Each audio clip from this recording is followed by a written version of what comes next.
Hey everyone, it's VM Campos, comic book fan, magic comic books fan.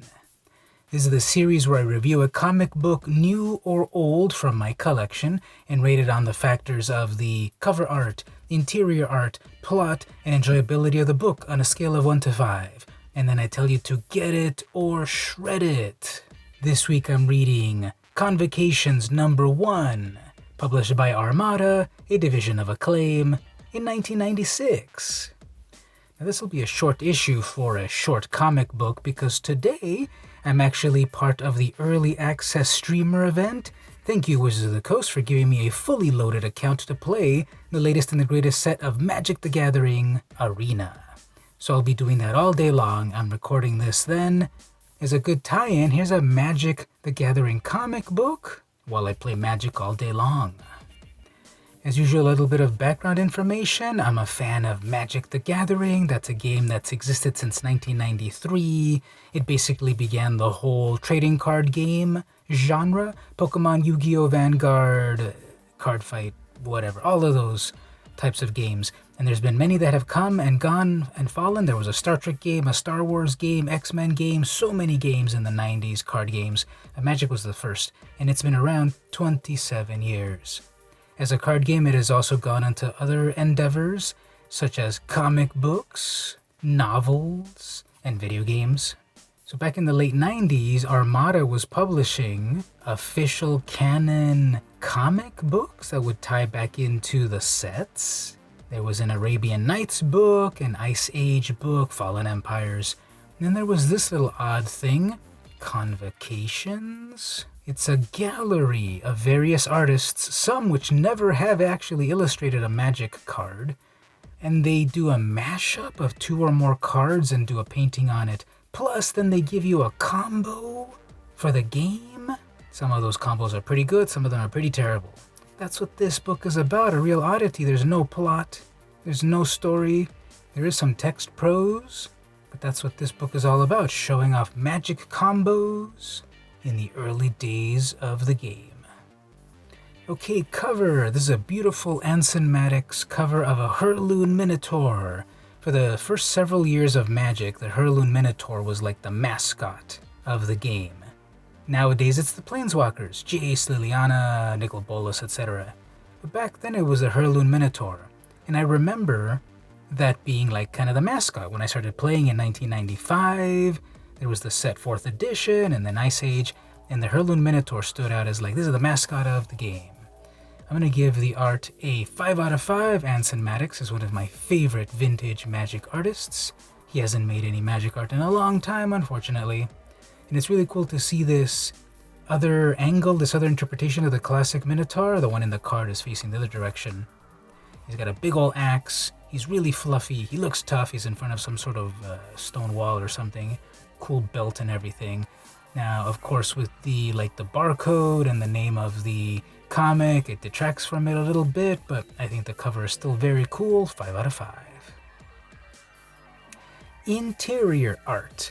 On the one hand, I'm going to give it a 1 out of 5, and on the other hand, I'm going to give it a 5 out of 5. And that's because this book is just full of a variety of artists contributing to these weird mashups of Magic cards. Most of them, I would say, are not really known for doing Magic art. Most are other genre artists, I guess. And at the back of the book, it tells you who did every page. But I see some famous Magic artists of the day, Ron Spencer and so forth. And then some not Magic artists like Charles Vess, although he was involved in other art for other properties. And yeah, we see this variety of art. Some you can kind of tell, okay, this one reminds me of a certain card. I guess that's a Merfolk Assassin. What else is going on here? I guess that's a Lord of the Pit. But then there's some art that you really have to strain your brain about, like, what is going on in this one? Okay, I don't know. There's some sort of a Tog there? No, it's not. And yeah, like what is that? And so it's really interesting, the variety of artists that they got to work on these pieces. It's kind of interesting that some of them are not even Magic artists. Some of them are, but I don't know, it feels like 50-50 or so that's kind of interesting. And then it's like very inside the world of magic. Like, do you recognize this and this? Oh yeah, that's the Fallen, and that's Lure. This is, I guess, a Crawworm, and I don't know what that is. So they tried to mash together various magic cards to give you cool combos, which are revealed at the back of the book. And the art can be pretty hit and miss. Some is very, very high quality of the time, 90s style. Some of it's a little cartoony, some of it's a little realistic, some of them is like really WTF, look what I can do in Photoshop. And then some of it is like sort of like classic real materials. So yeah, this is kind of ungradable, so pick your own grade, anywhere between 1 and 5. That's what I'm gonna say about the interior art. The plot, there is no plot, kind of. There is a prose piece at the beginning that kind of try to hype you on what magic is, about amazing spells and creatures, and how Armada is publishing comic books about Ice Age and Shadow Mage and stuff coming out like Homelands and so forth. And you get to look behind the scenes of Dominia, back when they called it Dominia, now it's Dominaria. And it's just kind of interesting by Joffrey Vita, like, yeah, this is what magic is all about, check out this amazing art. And they don't quite tell you that it's a mashup. I don't get a sense that they explain, these are mashups. It's just enjoy the cards, enjoy the art. And then at the back of the book, they go in, again for the hardcore magic fans, explaining the combos. Okay, this particular one, Channel Fireball, that's a classic combo in Magic, definitely. And then here it is in the artist's signature. This is Judah Tversky, which I don't believe ever created real magic art. It kind of reminds a little bit of like the Hildebrandt style of art.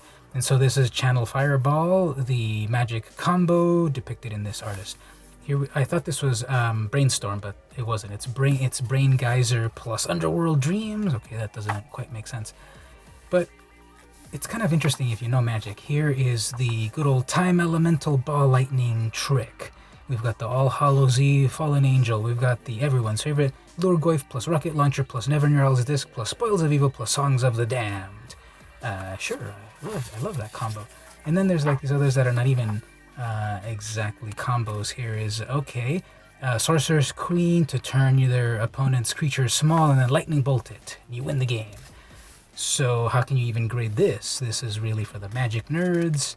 Explain the card combos along with the cards. So yeah, give it a 1, give it a 5, whatever you want. That's the plot. The enjoyability of the book, I think it's pretty high, because then you also see some like cool advertisements for this amazing new magic set called Homelands. Nothing is what it seems in the mystical world of Homelands, based upon the highly anticipated Magic the Gathering expansion set.